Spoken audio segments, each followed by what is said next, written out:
तो स्वागत करता हूँ मैं आप सभी का फिर से एक बार आप सभी के फिजिक्स का चैनल में। और लास्ट वीडियो में भाई साहब हम लोग बात कर चुके थे properties of electric field lines, और इसमें हमने इसकी ये पांचों प्रॉपर्टीज़ देखी थी।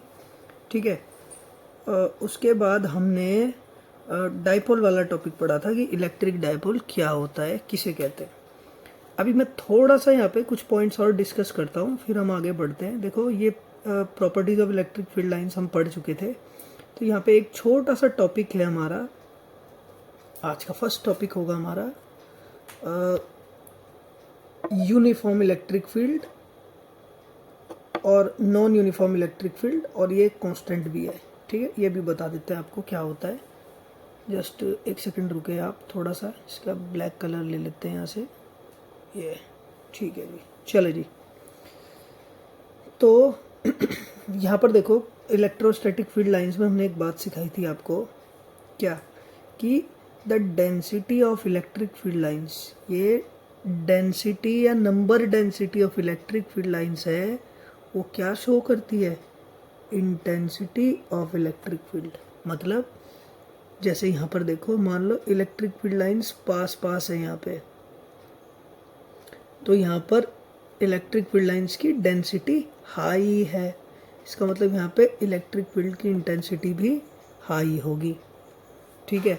जब इन इलेक्ट्रिक फील्ड लाइंस की डिस्टेंस दूर दूर हो, जैसे सपोज एक इधर एक इधर एक इधर, तो हम कहेंगे कि यहाँ पर इलेक्ट्रिक फील्ड यहाँ के कंपैरिजन में कम है। क्यों? क्योंकि जहाँ पर इनकी डेंसिटी ज़्यादा होगी, जहाँ पर ये पास पास होंगे, वहाँ पर इंटेंसिटी भी ज़्यादा होगी, और जहाँ पर ये लाइंस दूर दूर होंगी, वहाँ पर इलेक्ट्रिक फील्ड की इंटेंसिटी कम होगी। तो हमें यहाँ पे डील करने होंगे 90% क्वेश्चंस जो होंगे हमारे, वो यूनिफॉर्म इलेक्ट्रिक फील्ड के होंगे, लेकिन कुछ कुछ क्वेश्चंस नॉन यूनिफॉर्म के भी आपको इक्के दुक्के दिख सकते हैं। तो यूनिफॉर्म इलेक्ट्रिक फील्ड क्या है? ऐसा फील्ड, यूनिफॉर्म मतलब एक जैसा, हर जगह एक जैसा, ना कम ना ज़्यादा, हर जगह सेम वैल्यू। तो यहाँ पर देखें, ये इलेक्ट्रिक फील्ड मैंने बना के दिखा रखा है। ये इलेक्ट्रिक फील्ड हो गया, ये इलेक्ट्रिक फील्ड हो गया, ये इलेक्ट्रिक फील्ड हो गया। इलेक्ट्रिक फील्ड की डायरेक्शन क्या बताई थी? बोलें सभी, प्लस से माइनस। इलेक्ट्रिक फील्ड प्लस से माइनस की तरफ है। बट यहाँ पर क्या है? इलेक्ट्रिक फील्ड की वैल्यू हर जगह सेम है, क्योंकि ये जो गैप है लाइंस के बीच का, वो सेम है। यानी कि इंटेंसिटी, गैप का मतलब दो लाइंस के बीच का गैप, इसका मतलब इंटेंसिटी ऑफ इलेक्ट्रिक फील्ड। क्योंकि गैप हर जगह सेम है, तो intensity of electric field is uniform. Intensity is same at every point. तो हम ऐसे इलेक्ट्रिक फील्ड को क्या कहेंगे? Uniform electric field. अब अगर t बराबर 0 पे भी इलेक्ट्रिक फील्ड इतना ही है, t बराबर 2 पे भी इतना ही है, t बराबर 4 सेकेंड पे भी, किसी भी टाइम में ये जो इलेक्ट्रिक फील्ड है वो यूनिफॉर्म ही है हर बार, तो हम कहेंगे कि भाई जी ये यूनिफॉर्म इलेक्ट्रिक फील्ड है और कांस्टेंट भी है। पर मान लो अभी इलेक्ट्रिक फील्ड ऐसा है, ठीक है, तो यूनिफॉर्म है। बट थोड़ी देर बाद क्या हुआ? थोड़ी देर बाद ये चेंज हो गया। थोड़ी देर बाद इलेक्ट्रिक फील्ड, थोड़ी लाइनें पास पास आ गई, ये ग्रीन वाला हो गया, ये हो गया, ऐसा हो गया। तो हम कहेंगे, और फिर थोड़ी देर बाद चेक करा, तो थोड़ी देर बाद मान लो यहाँ पर फील्ड ऐसा हो गया।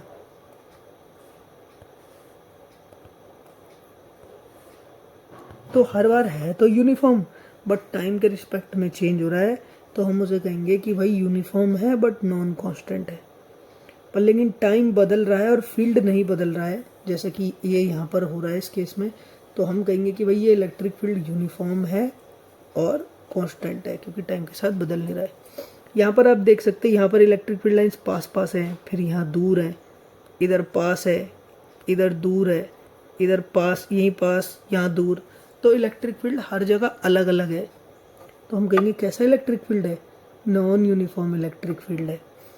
फिर वही बात, अगर टाइम के रिस्पेक्ट में ये वैल्यू हर बार चेंज हो रही है, कभी यहाँ वैल्यू, कभी ये लाइनें पास हो रही हैं, थोड़ी देर बाद ये दूर हो रही हैं, थोड़ी देर बाद ये पास हो रही है, हर जगह एवरी पॉइंट, तो हम कहेंगे कि ये कांस्टेंट नहीं है, नॉन कांस्टेंट है।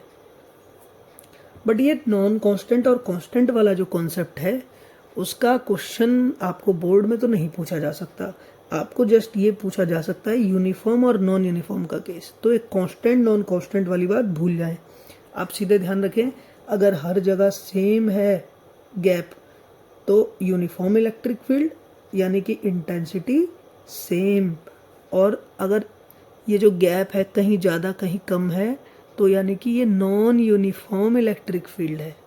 इसका मतलब भाई साहब कि ये इंटेंसिटी हर जगह पर अलग अलग है। तो ये हो गया हमारा यूनिफॉर्म और नॉन यूनिफॉर्म इलेक्ट्रिक फील्ड। अब यहाँ पर एक बहुत ही बेहतरीन इम्पॉर्टेंट कॉन्सेप्ट आ गया है हमारा, intensity of an electric field. ठीक है, और इसको हम डिराइव करेंगे, देखो इलेक्ट्रिक फील्ड की इंटेंसिटी पॉइंट चार्ज के लिए फॉर्मूला भी डिराइव करेंगे, तो ये हमारा डेरिवेशन हो जाएगा। ठीक है, ये हमारा डेरिवेशन हो जाएगा और यहाँ ऊपर इसकी डेफिनेशन हो गई।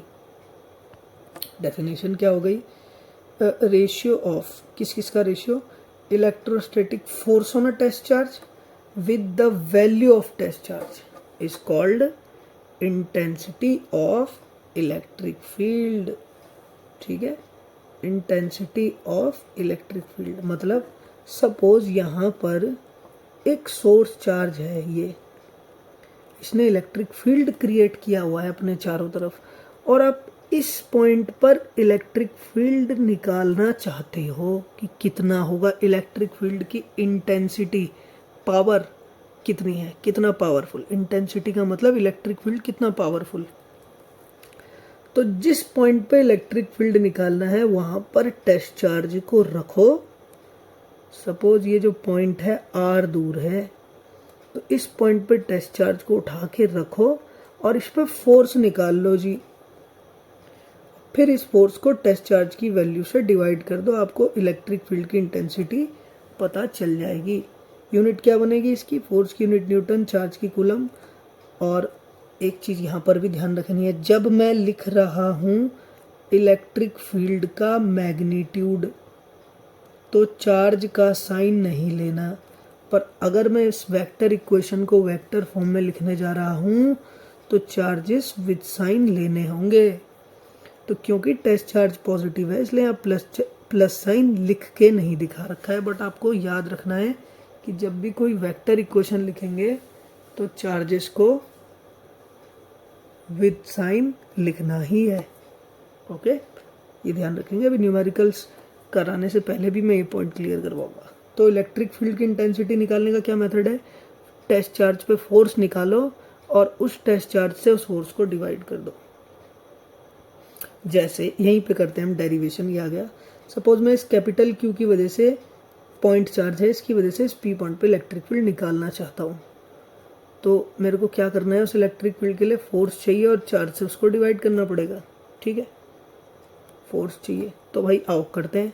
फोर्स कितना हो जाएगा, 1/4 पाई एप्सिलॉन नॉट, मीडियम का एप्सिलॉन आर कुछ दिया होगा, अभी फ़िलहाल मान रहे हैं 1 होगा, फिलहाल एयर मान ले रहे हैं, तो एप्सिलॉन आर की वैल्यू 1 हो गई। Q not upon r square, अभी मैग्नीट्यूड लिखा फोर्स का, साइन नहीं लेना, अब यहाँ डायरेक्शन देखनी है, तो प्लस क्यू इस क्यू नॉट को इधर धकेलेगा यानी कि आर कैप डायरेक्शन हो गई। ठीक है, अगर आप किसी को डाउट रहेगा ये आर कैप डायरेक्शन समझ में नहीं आ रही है, आर फोर्स की डायरेक्शन, तो आप कमेंट कीजिएगा, मैं एक बार इसके लिए अलग से डेडिकेटेड वीडियो बना दूंगा। ठीक है, ये फोर्स हो गया, अपॉन क्या बोला है, फोर्स निकालो और टेस्ट चार्ज से उसको डिवाइड कर दो, तो ये लो जी क्यू नॉट से इसको डिवाइड कर दिया। अब हमने ये देखा क्यू नॉट से क्यू नॉट कैंसिल, तो इस प्लस क्यू चार्ज की वजह से आर दूरी पर ये जो पी पॉइंट था इस पे कितना इलेक्ट्रिक फील्ड आ गया है 1/4 pi epsilon naught Q over R square और plus R cap direction newton पर कूलम। ये इलेक्ट्रिक फील्ड का फॉर्मूला सभी बच्चों को याद रखना है। पॉइंट चार्ज की वजह से इलेक्ट्रिक फील्ड, इसमें क्वेश्चन पूछ सकता है बोर्ड में कि भाई ये जो इलेक्ट्रिक फील्ड है ना पॉइंट चार्ज का, इसका ई और आर के बीच ग्राफ बना के दिखाओ। तो मैं यहाँ ई वर्सेस आर पॉइंट चार्ज के लिए बना के दिखा देता हूँ। साफ दिख रहा है ई प्रोपोर्शनल टू 1/r²। तो कैसा ग्राफ बनेगा? हाइपरबोलिक फंक्शन टाइप का ग्राफ बनेगा, क्योंकि आर का स्क्वायर है तो पहले शार्पली डिक्रीज होगा, फिर धीरे धीरे धीरे स्लो, ये ऐसा ग्राफ बनेगा। ठीक है, ध्यान रखें। बोर्ड में ये भी क्वेश्चन पूछ सकता है कि इसका इलेक्ट्रिक फील्ड शो करके दिखाओ, पिक्चराइजेशन करके दिखाओ इसके इलेक्ट्रिक फील्ड का, पॉइंट चार्ज के इलेक्ट्रिक फील्ड का डायग्राम बना के दिखाओ। तो आओ जी बना देते हैं। प्लस क्यू चार्ज, और इलेक्ट्रिक फील्ड कैसा होगा इसका इलेक्ट्रिक फील्ड होगा प्लस क्यू का बाहर की तरफ। पहले बता भी चुका हूँ और यहाँ आप देख भी सकते हैं फोर्स किधर लग रहा है, टेस्ट चार्ज किधर भागेगा, वो इलेक्ट्रिक फील्ड की डायरेक्शन है। इलेक्ट्रिक फील्ड की डायरेक्शन कैसे निकालते हैं एक बार फिर से बताता हूँ। यहाँ पर टेस्ट चार्ज रखो, वो जिधर भागेगा वो डायरेक्शन, क्योंकि टेस्ट चार्ज पॉजिटिव है और ये चार्ज भी पॉजिटिव है तो इधर भागेगा। यहाँ पे रखेंगे तो इधर भागेगा टेस्ट चार्ज, यहाँ पे रखेंगे तो इधर, क्योंकि सेम चार्ज रिपेल करते हैं। तो इलेक्ट्रिक फील्ड की डायरेक्शन पता चल जाएगी। आप लोग कमेंट करके बताओ पॉइंट चार्ज का इलेक्ट्रिक फील्ड यूनिफॉर्म है कि नॉन यूनिफॉर्म है। बोर्ड में आया हुआ क्वेश्चन है ये। आई repeat my question, electric field point charge की वजह से यूनिफॉर्म है या नॉन यूनिफॉर्म है? प्लीज़ कमेंट करके बताएं। आगे बढ़ते हैं। ये इलेक्ट्रिक डायपोल हम डिस्कस कर चुके। आज का मैं ये लास्ट टॉपिक डिस्कस करता हूँ, इलेक्ट्रिक डायपोल मोमेंट। ठीक है, नेक्स्ट वीडियो में इसके आपको न्यूमेरिकल करवाऊंगा। तो इलेक्ट्रिक डायपोल मोमेंट क्या होता है? तो जी देखो, ये है एक इलेक्ट्रिक डायपोल। ठीक है, सेम चार्ज अपोजिट साइन, खुद से कुछ स्मॉल डिस्टेंस पे।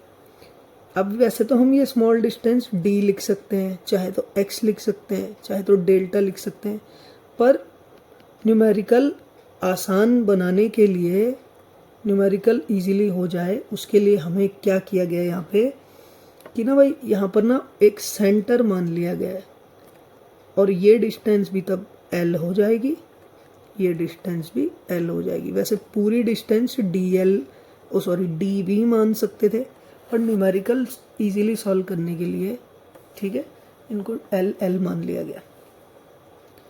तो डायपोल मोमेंट क्या होता है? देखो, सबसे पहली बात ध्यान रखनी है, it is a vector quantity. Okay, तो डायपोल मोमेंट का मैं यहाँ फॉर्मूला लिखता हूँ। क्या है? देखो, आपको क्या करना है, सिंपल डायपोल मोमेंट कैसे कैलकुलेट करना है।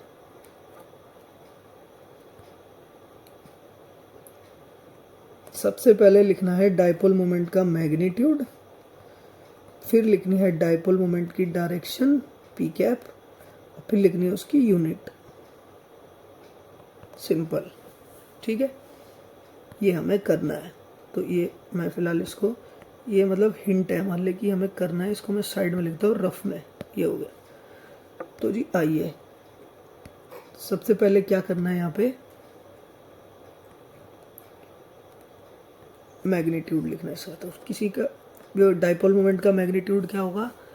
दोनों में से कोई भी एक चार्ज इनटू दोनों चार्जेस के बीच की डिस्टेंस। अब सर जी ये कुछ भी हो सकती है, बट यहाँ के अकॉर्डिंग 2l होगी, तो 2l लिख दो, क्योंकि यहाँ से यहाँ तक l और यहाँ से यहाँ तक भी l, तो 2l। ये तो हो गया मैग्नीट्यूड। चलो सर जी, मैग्नीट्यूड तो हो गया।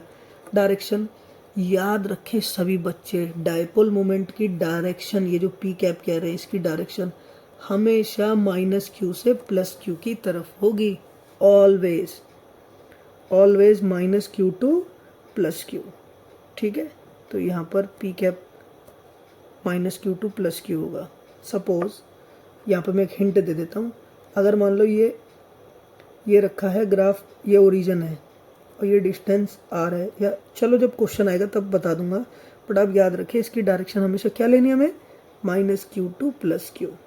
ठीक है, ये डायरेक्शन भी हो गई। यूनिट, चार्ज की यूनिट कूलम्ब, और लेंथ की यूनिट मीटर। तो कूलम मीटर इसकी एसआई यूनिट हो चुकी। एक बार मैं फिर से रिपीट करता हूँ, डायपोल मोमेंट कैसे लिखना है, क्या होता है, मैग्नीट्यूड, डायरेक्शन और यूनिट। मैग्नीट्यूड क्या होगी, दोनों में से कोई एक चार्ज और दोनों के बीच की डिस्टेंस। मैं आपको एक हिंट देता हूँ, क्लास 11 में हमने एक टॉपिक पढ़ा था टॉर्क, ठीक है। उसमें टॉर्क क्या होता था, वही होता था मतलब आर क्रॉस एफ ऐसे करके होता था, है ना, मतलब डिस्टेंस इनटू फोर्स। तो कुछ कुछ वहाँ से हिंट ले लीजिए आप, तो फोर्स की जगह चार्ज आ गया और डिस्टेंस की जगह डिस्टेंस ही आ गया, है ना, थोड़ा हिंट लेने के लिए, ताकि थोड़ा सा फेमिलियर लगे फॉर्मूला। हर फॉर्मूले की टोन होती है और हमें वो फार्मूला उस टोन में ही याद करना है, ताकि हमें एक दो बार रिवीजन करने के बाद वो फार्मूला हमेशा के लिए याद हो जाए, बार बार उसे रिपीट ना करना पड़े, ठीक है। समझ जाएंगे आप धीरे धीरे मैं टोन का मतलब मैं क्या कहना चाह रहा हूँ।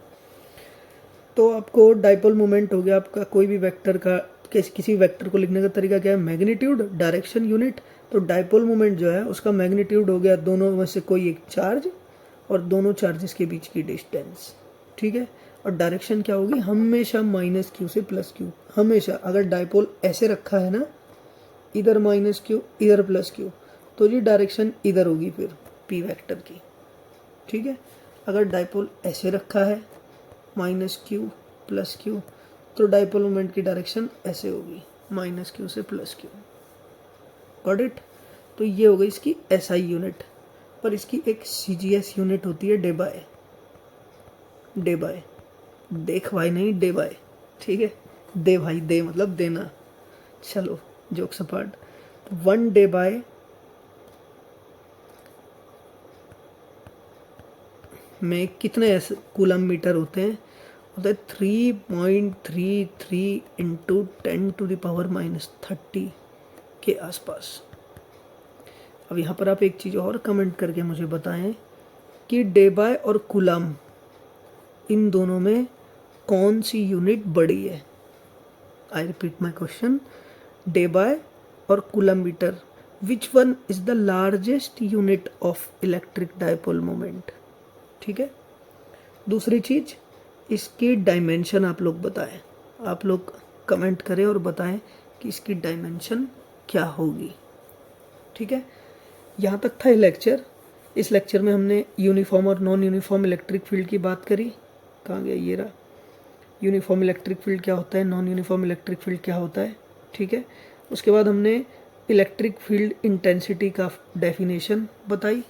उसके बाद हमने एक चीज़ यहाँ पे बताई, जब भी किसी वेक्टर इक्वेशन का वो वेक्टर फॉर्म में लिखेंगे तो सारे चार्जेस विद साइन लिखने ही लिखने हैं, प्लस में नहीं भी लिखो चल जाएगा, माइनस में तो लिखना ही पड़ेगा।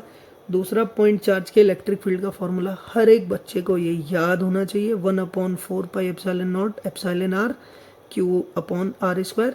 एप्सिलॉन आर मीडियम का डाइलेक्ट्रिक कांस्टेंट है, ठीक है, गिवन होगा, रिलेटिव परमिटिविटी या डाइलेक्ट्रिक कांस्टेंट। दूसरा, E और r² के बीच ग्राफ पॉइंट चार्ज के लिए, पॉइंट चार्ज के इलेक्ट्रिक फील्ड और डिस्टेंस के बीच कर्व, ये कर्व आएगा, एक कर्व आपको याद रखना है। उसके बाद हम इलेक्ट्रिक डाइपोल पहले बता ही चुके थे, दो स्मॉल चार्ज एक दूसरे से स्मॉल डिस्टेंस पे हों, जैसे NaCl का मॉलिक्यूल, HCl का मॉलिक्यूल, H2O का मॉलिक्यूल, ये भी एक डाइपोल है। तो ये सब क्या है, इलेक्ट्रिक डाइपोल। हर इलेक्ट्रिक डाइपोल का एक डाइपोल मोमेंट होगा जिसको P वेक्टर से डिनोट करेंगे।